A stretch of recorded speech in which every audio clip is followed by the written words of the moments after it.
Bonjour Elsa, bonjour à tous. La revue Franc-Tireur est en kiosque depuis hier et comme nous en avons pris l'habitude, je vais vous lire en ce jeudi l'éditorial que j'y signe et qui, je l'espère, vous donnera envie d'en lire plus.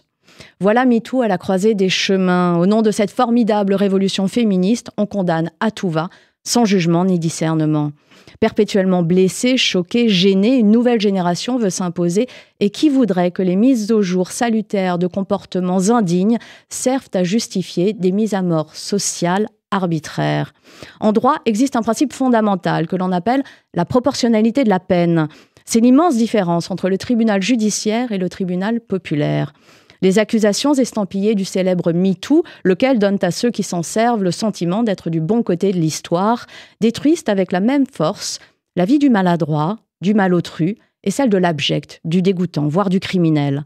Combien mêlent Gérard Depardieu, Benoît Jacquot, Philippe Cobert, Caroline Rey-Salmon, Jacques Doyon et Nicolas Bedos? Quel rapport entre un homme qui a pris le cinéma comme paravent de ses déviances pédophiles, le malotru coupable d'une main indésirable à travers un jean en boîte de nuit à plus de 3 heures du matin, et une gynécologue qui fait son travail sans réaliser que la jeunesse est devenue imperméable aux questions et touchés nécessaires à un diagnostic? L'écoute s'est libérée, il faut s'en réjouir et ne pas regretter un temps où l'on considérait normal d'être en couple à 14 ans avec un homme violent de 39 ans. Mais il est urgent que la société s'éduque au discernement, faute de quoi on ne pensera plus en droit, le même pour tous, mais en sensibilité, propre à chacun, ce qui est le plus sûr moyen de nous éloigner de la justice véritable. Elsa et nos auditeurs, vous pourrez lire ce billet dans la revue Franc-Tireur en kiosque cette semaine. Vous y lirez ce billet, mais aussi le franc-parler de Caroline Fourest, bien sûr. Ça s'appelle « MeToo et la vieille garde ». Et il y est question de Judith Godrèche, justement, de Benoît Jacquot, de Jacques Doyon et de ce cinéma de papas incestueux que nous raconte ce qu'on appelle pourtant la nouvelle vague MeToo. Comment le cinéma s'est servi de son caractère sacré pour monter des traquenards pédocriminels et pourquoi il faut pourtant faire preuve de discernement et ne pas confondre de la séduction, même ratée, et de la prédation. C'est ce que nous explique Caroline Fourest avec justesse et analyse. Le choc des tyrans, c'est notre sujet en une cette semaine avec le grand entretien du géopolitologue Frédéric Ancel. Il est signé Raphaël Enthoven. Frédéric Ancel nous explique pourquoi la réélection de Trump, lequel annonce vouloir supprimer toute aide à l'Ukraine et menace de rompre avec l'OTAN, est évidemment souhaitée par tous les tyrans de la planète, en même temps qu'elle serait un avertissement pour l'Europe. Frédéric Ancel fait le tour des conflits du monde, mais garde foi dans les démocraties, pourtant éprouvées. L'hommage qui soulage ou comment les familles des 42 victimes françaises assassinées par le Hamas le 7 octobre dernier ont appréhendé l'hommage national voulu par le président Emmanuel Macron mercredi dernier aux Invalides. C'est à lire également.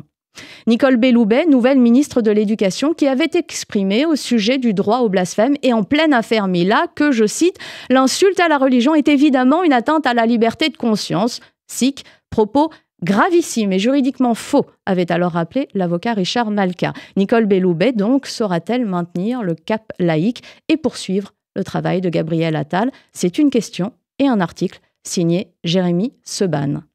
La crise à la Civise nous a également occupés cette semaine. Ça ne cesse pas de remuer à la commission indépendante sur l'inceste et les violences sexuelles faites aux enfants.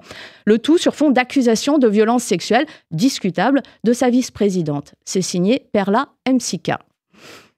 Le portrait qui fâche, c'est celui de Gérard Miller, serial hypnotiseur. Le psy rouge, chouchou des insoumis, est accusé d'agression sexuelle sous hypnose par plus de 40 femmes. C'est un portrait signé Yann Barth.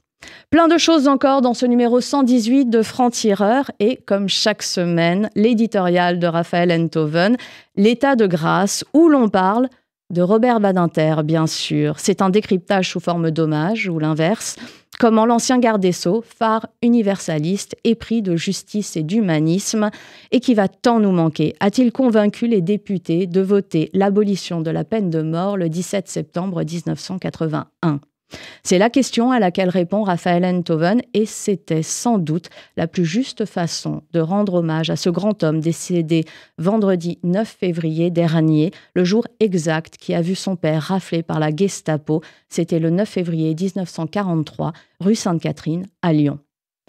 La raison est un combat, c'est le nôtre à Franc-Tireur, combattre toutes les formes d'extrémisme, mais aussi, lisez-nous, rejoignez ce combat et la lutte pour que la nuance survive dans un monde qui n'a de cesse de se radicaliser. Bonne journée à tous.